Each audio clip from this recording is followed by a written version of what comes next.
श्रीमद्रामायणे वाल्मीकीये आदिकाव्ये युद्धकाण्डे 1,000तमः सर्गः। तस्मिन् प्रतिहतेऽस्त्रे तु रावणो राक्षसाधिपः क्रोधं च द्विगुणं चक्रे क्रोधाच्छास्त्रम् अनन्तरम्। मयेन विहितं रौद्रम् अन्यदस्त्रं महाद्युतिः उत्स्रष्टुं रावणो घोरं राघवाय प्रचक्रमे। ततः शूलानि निश्चेरुः गदाश्च मुसलानि च कार्मुकाद्दीप्यमानानि वज्रसाराणि सर्वशः। मुद्गराः कूटपाशाश्च दीप्ताश्चाशनयस्तथा निष्पेतुर्विविधास्तीक्ष्णाः वाता इव युगक्षये। तदस्त्रं राघवः श्रीमान् उत्तमास्त्रविदां वरः जघान परमास्त्रेण गान्धर्वेण महाद्युतिः। तस्मिन् प्रतिहतेऽस्त्रे तु राघवेण महात्मना रावणः क्रोधतां राक्षः सौरमस्त्रम् उदैरयत्। ततश्चक्राणि निष्पेतुः भास्वराणि महान्ति च कार्मुकाद्भीमवेगस्य दशग्रीवस्य धीमतः। तैरासीद्गगनं दीप्तं सम्पतद्भिरितस्ततः पतद्भिश्च दिशो दीप्ताः चन्द्रसूर्यग्रहैरिव। तानि चिच्छेदबाणौघैः चक्राणि स तु राघवः आयुधानि विचित्राणि रावणस्य च मुमुखे। तदस्त्रं तु हतं दृष्ट्वा रावणो राक्षसाधिपः विव्याधदशभिर्बाणैः रामं सर्वेषु मर्मसु। स विद्धो दशभिर्बाणैः महाकार्मुकनिःसृतैः रावणेन महातेजाः न प्राकम्पत राघवः। ततो विव्याध गात्रेषु सर्वेषु समितिञ्जयः राघवस्तु सुसंक्रुद्धः रावणं बहुभिः शरैः। एतस्मिन्नन्तरे क्रुद्धः राघवस्यानुजो बली लक्ष्मणः सायकान् 7 जग्राह परवीरः। तैः सायकैर्महावेगैः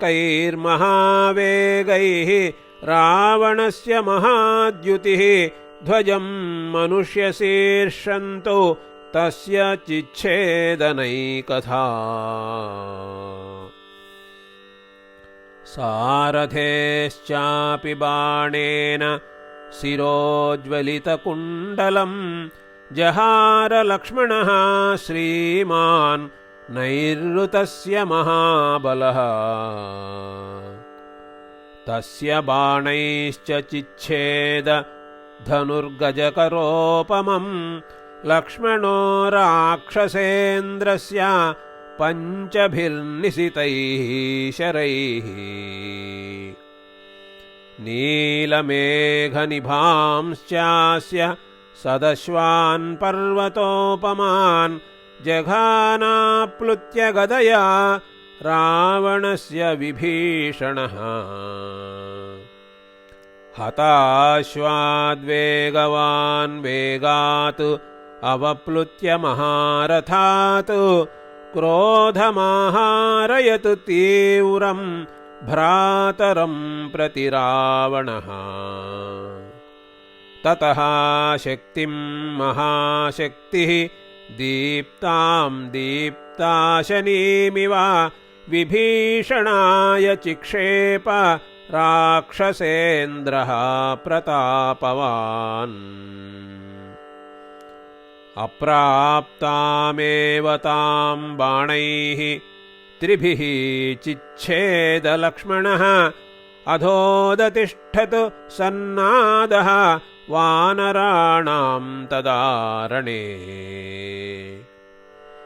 सा पपातत्रिधा छिन्ना शक्तिः काञ्चनमालिनी स विस्फुलिङ्गा ज्वलिता महोल्केव दिवश्च्युता।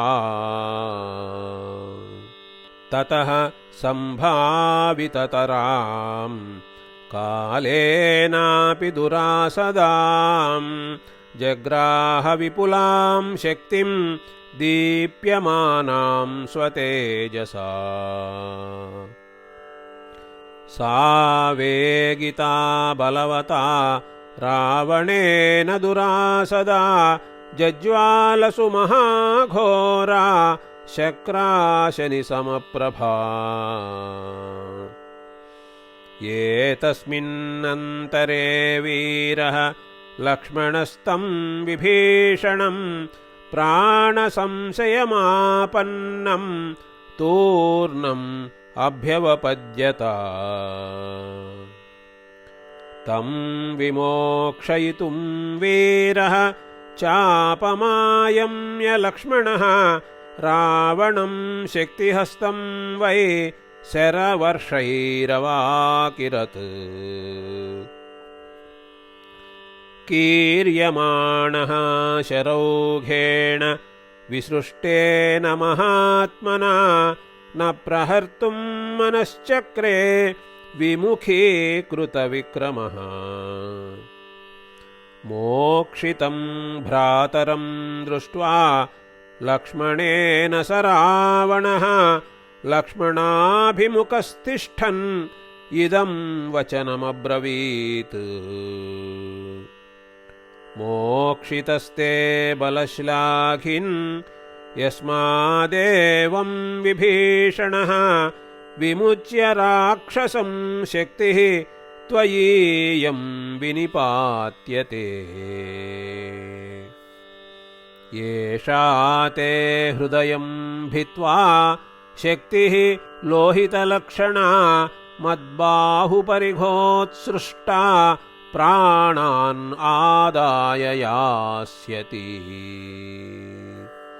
इत्येवमुक्त्वा तां शक्तिम् अष्टघण्टां महास्वनां मयेन माया विहिताम् अमोघां शत्रुघातिनीं लक्ष्मणाय समुद्दिश्य ज्वलन्तीमिव तेजसा रावणः परमक्रुद्धः चिक्षेप च ननाद च।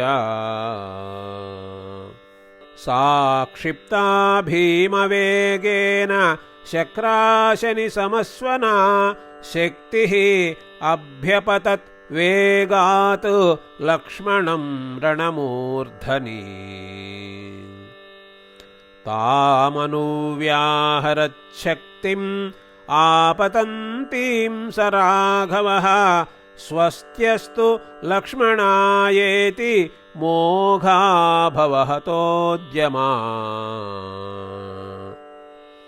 रावणेन रणे शक्तिः क्रुद्धेनासीविषोपमा मुक्ताशूरस्य भीतस्य लक्ष्मणस्य ममज्जसा।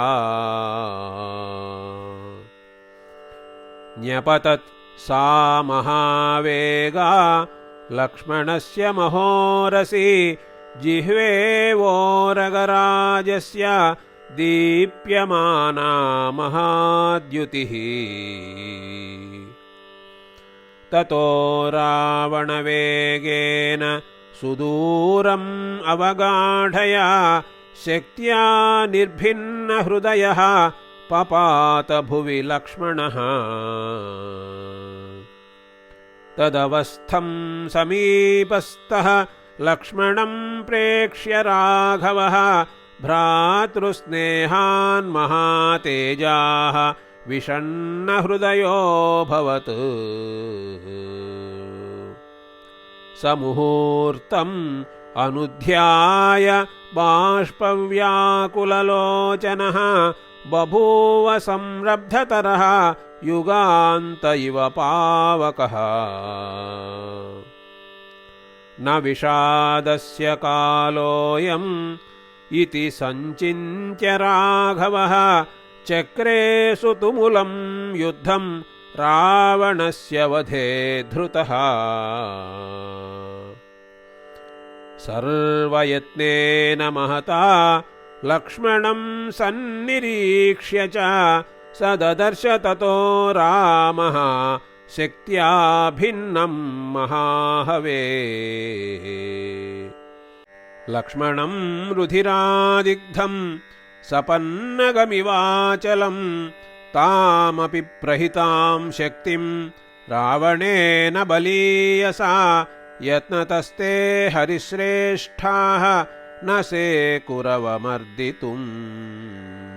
अर्दिताश्चैव बाणौघैः क्षिप्रहस्तेन रक्षसा सौमित्रिं सा विनिर्भिद्य प्रविष्टा धरणीतलम्। तां कराभ्यां परामृश्य रामः शक्तिं भयावहां बभञ्ज समरे क्रुद्धः बलवान् विचकर्ष च।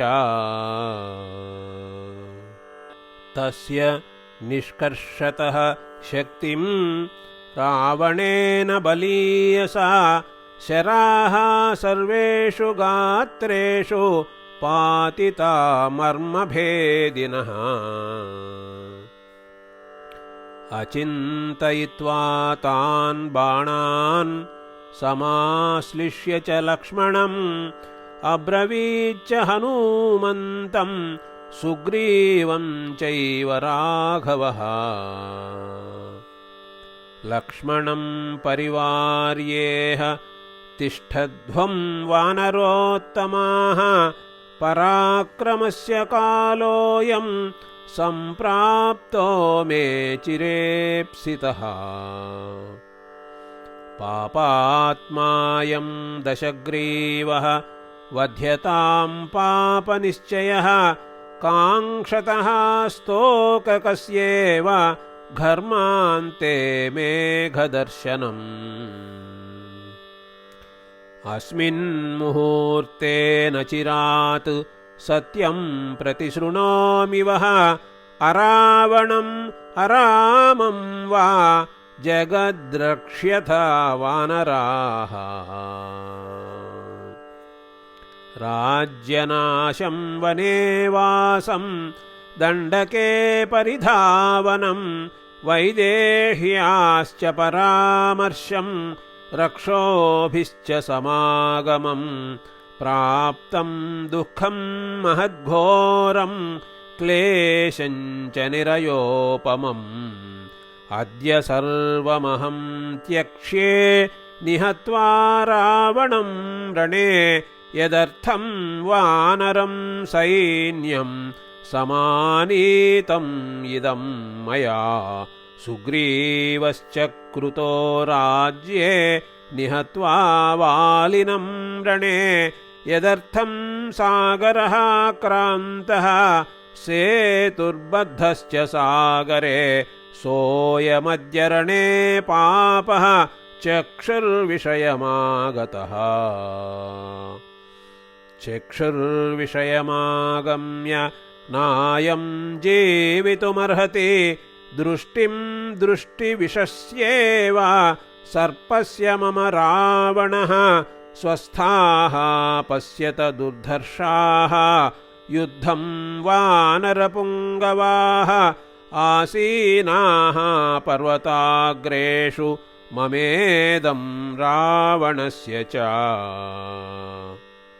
अद्य रामस्य रामत्वं पश्यन्तु मम संयुगे त्रयो लोकाः स गन्धर्वाः स देवाः सर्षिचारणाः अद्य कर्म करिष्यामि यल्लोकाः सचराचराः स देवाः कथयिष्यन्ति यावद्भूमिर्धरिष्यति समागम्य सदा लोके यथा युद्धं प्रवर्तितम्। एवमुक्त्वा सितैर्बाणैः तप्तकाञ्चनभूषणैः आजघान दशग्रीवं रणे रामः समाहितः।